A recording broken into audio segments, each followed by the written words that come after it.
Hey you guys, Naturally Marked here. Welcome or welcome back to my channel. Before we get into this video, I see you, see me, so I want to see you. Press subscribe and become part of the fam. Bam! You guys, today's video is going to be a full review and my thoughts on the Revair blow dryer. So if you're interested in this video, then just keep watching. Okay, so this is going to be a fast video, but I did want to be clear and give you guys my honest opinion. I'm going to start out with the pros first, and then I'm going to give you the cons. And keep in mind, these are just the cons and pros for my hair and what my preference is and what I like for a heating styling tool and what my hair don't like. So this isn't to bash the product or by any means, is just stating what my hair did and did not like, and if I did or did not decide to keep the product. The first pro is it is pretty cool that the tension in sucking the water away from the hair. It did successfully get my hair dry, and it got my hair dry, I would have to say, significantly fast. It was my own error that I did not fully detangle my hair before I started the blow drying process. So I am aware that that played a huge part in how long I was blow drying my hair. But also my hair is very dense and is very long. So my styles normally take a while to get finished with. So with that being in mind, I knew that I should had prepped my hair and thoroughly detangled it while I was in the shower. So instead I had to stop, detangle my hair while I was actually in the midst of blow drying my hair, which was completely fine. But the blow dryer did get my hair stretched and it did get my hair dry. I feel like with how wet my hair was, it did get my hair drier faster than a regular blow dryer, which keep in mind, I do not blow dry my hair on whatever percentage. I can't remember what the percentage is, but on whatever percentage my hair was, I don't blow dry my hair wet at all by any means. I like to wash my hair, wait the next day, and my hair is more closer to 80 to 90% dry if it's not 100% dry. So me blow drying my hair with it being that wet, I feel like I didn't experience much damage at all. And that's another reason why I don't blow dry my hair wet, because I feel like I do experience more damage with a handheld blow dryer.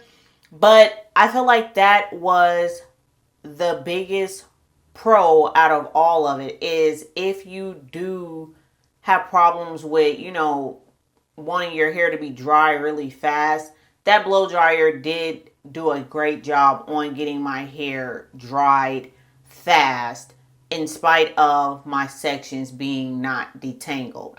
So for me, that was the only pro. Now let's get into the cons. The cons, the vent on the actual machine blew very hot air. I did use this machine twice. I used it on freshly washed hair, and I used it for a wash and go to stretch my hairstyle. I was more excited to use it as a stretching hairstyle type of tool rather than blow drying my hair straight. But I also was very interested to see if it could replace my handheld blow dryer, because I was tired of the attachment on the top of the handheld blow dryer falling off. So those were the two main reasons why I really wanted to invest in this blow dryer. But with how hot the air blew out into the atmosphere, and it got it really, really hot in my bathroom where I had to open up the door, and I was just like, well, maybe it's just because I'm on Eve. I'm having these issues where I get hot, and maybe it's not just a blow dryer. So I made sure I waited to use the blow dryer again, so I wasn't having my own personal symptoms with how hot the blow dryer was. But the air was just hot. Like there was no way around it. And I am aware that you can change the temperature on the Revair blow dryer, as well as you can change the temperature on a handheld blow dryer. But with the Revair blow dryer, the suction, like how hard it sucked, and the heat setting for my coarse, dense hair, it needed to be on the highest setting. So there was no getting around the blow dryer being that hot, because in order for me to get my hair stretched to the capacity that I knew it could have been stretched, and also with it getting my hair softer, and I'm doing that in air quotations, because even though I had it on the highest suction and the highest heat, my hair still wasn't as smooth as it could have been when I use a handheld blow dryer. So that's another con for me, is that it didn't get my hair smooth. Once again, I did stop and start detangling each section before I stuck it into the dryer, just to see if it made a difference with the detangling and tangling process. And I really didn't see that big of a difference when I stopped, detangled my hair, and then sucked it up. I really didn't see that big of a difference in the softness, and then I still had to go in and detangle my hair after I had already previously detangled my hair. So my hair not getting smooth was also another con. And when I mean smooth, if I can't run my comb through my blow dried hair, my hair is not smooth or soft enough. If it still catches tangles and I'm still detangling after I put my hair through heat, and it's still very kinky, that's not smooth enough for me. My hair still was very textured and very hard, and my hair normally does not feel like that after I blow dry my hair. It's either my hair is just still very poofy, or it's still very wavy, but it's never hard and dry, which leads me to the last thing. I don't like how hard and dry my hair was, and I know that comes from not being able to put the amount of product that I know that I normally would put on my hair to properly blow dry my hair. So I guess that's almost like a 2-in-1. The Revair blow dryer, the instructions tell you to either use very light or very minimum product, if I'm not mistaken, from what I remember reading the instructions. It either said no product, light product, or avoid heavy product, because if you have heavy product, you can like damage the product or however, because it's sucking everything away from your hair. So I'm pretty sure it would suck some or maybe a lot of the product off of your hair into the vacuum, is what I'm guessing. I am not claiming that that's what it probably do, but only feeling the suction away from the hair and how it gets the hair dry, I would only imagine that it would clog up the blow dryer if you do continuously use very heavy product. And with my hair, I need very thick oils or a lot of spray for my hair to feel very smooth and tamed and lay down. I cannot use very light products when I go in to blow dry my hair. So I personally am heavy handed, and I personally like to use heavier products when I blow dry my hair and prep it for my blow dry routine. So with the cost of the blow dryer, I was not going to take a chance with how expensive the blow dryer is and not follow the instructions, because it is a tool that's sucking. Like, so I'm pretty sure like they have the instructions for a reason. And I know the natural hair community do not like to follow product instructions or whatever. A dime size amount is not a dime size for everybody. So I normally don't follow the instructions, but because of how expensive the Revair blow dryer is, I was just like, I'm gonna follow the instructions because I don't want maybe 6 months down the line mess up the blow dryer and then I'm upset because the blow dryer stopped working and now I can't take it back. So with me following the instructions and knowing that I can't put heavy product in my hair with this blow dryer, it was a no for me. And that's completely fine. I did take back the blow dryer. I had 4 days to take it back. When I unboxed all of my heating tools that I upgraded, I did buy other heating tools, and with me already not straightening my hair or using that much heat at all, I didn't need 2 different heating tools that could almost do the same thing. So I decided to take back the Revair blow dryer. With me using it twice, I was very disappointed in the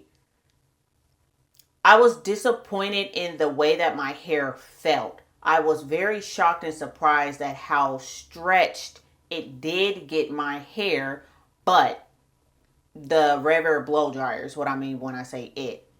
I was very surprised how the Revair got my hair stretched, but how dry it was, I feel like that would jeopardize the health of my hair and it will probably start breaking my hair off over time, and I'm not playing those games with my hair. So I decided to take it back, even though I did want to try the Revair to stretch my kinky twist or to dry my mini braids if I decided to do mini braids again. But I just felt like me grabbing a $500 hair dryer to only use it maybe here and there, I didn't want too many different heating tools for it to just be sitting there, and I'm not about clutter. So I took it back before the 30 days was over. I think it's 30 or 90 days because I got it on Black Friday, so I only paid $400 for it. But I took it back. I gave it back to Amazon. I didn't use any of their hair products because I know they had a shampoo, like a heat protectant, a conditioner, a deep conditioner. I didn't open up any of those products to use those particular products. I wasn't trying to do a Revair hair product review. I really just wanted the blow dryer, but it came with a bundle. So I didn't use any of the hair clips or the scrunchies or anything that the box came with. I used the blow dryer twice. I knew by that second time I did not like it.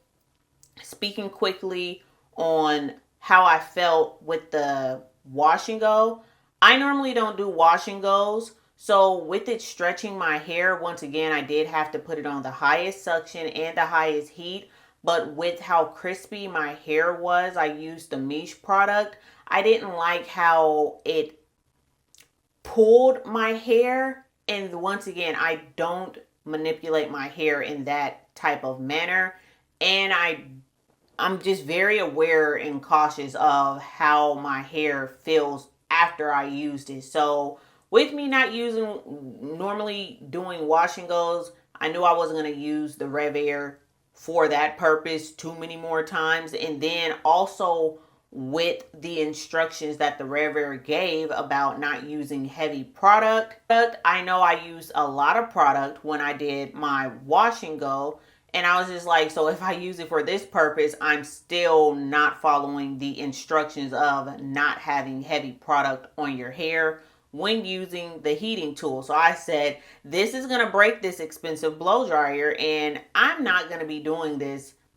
at all to my hair. Even though it did stretch my hair very beautifully, my hair still felt very dry after using it. And it was the second time that my hair felt that dry after using the Revair blow dryer. So that's just my own personal opinion. with the Revair blow dryer. And you know, I really hope that this helps someone out there that have a hair texture like mine. Would I say that it's a beautiful hair dryer for anybody, depending on what your preference is? Most definitely.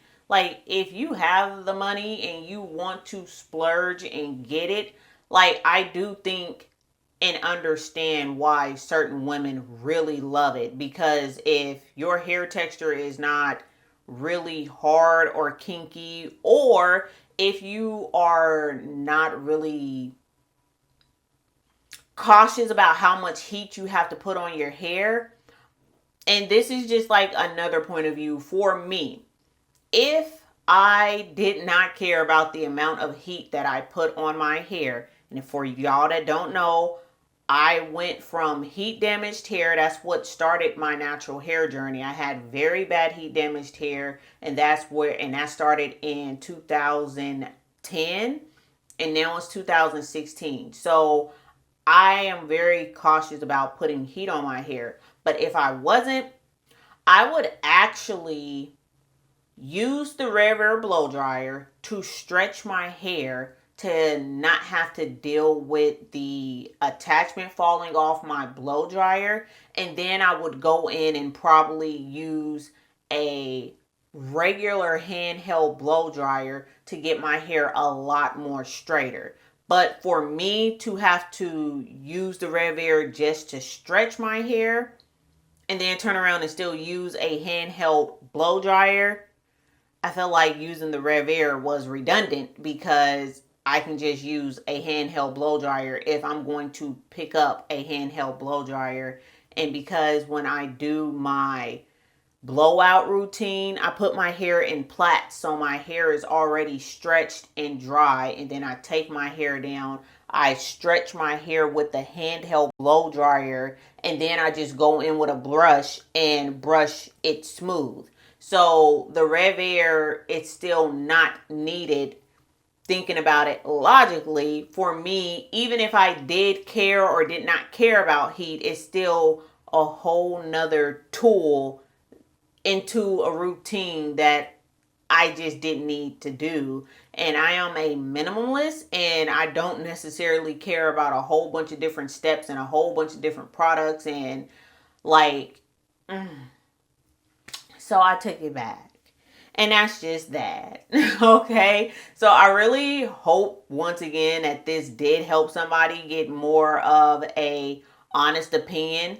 I did not get it from PR, and I did not get it from any sponsored box or anything like that. So I'm giving you guys my honest opinion about how I felt about it, but I understand why certain women do love the blow dryer. I do get it. It just didn't work for me, and everything don't work for everybody, and everything isn't for everybody. And when you learn that and understand that in life, it's like you'll be really comfortable in your place, because everything is not for everybody, and that's completely okay. I'm happy I tried it. I did thought, honestly, I thought it was going to work for me, but it didn't. And now I know. And now we're moving on. So yes, I really appreciate you guys watching and hearing my personal opinion about the Revair blow dryer. And if you guys have similar experiences with the Revair blow dryer, please leave comments down below. Or even if you love it, please leave comments down below. And yeah, I really appreciate you guys. Bye.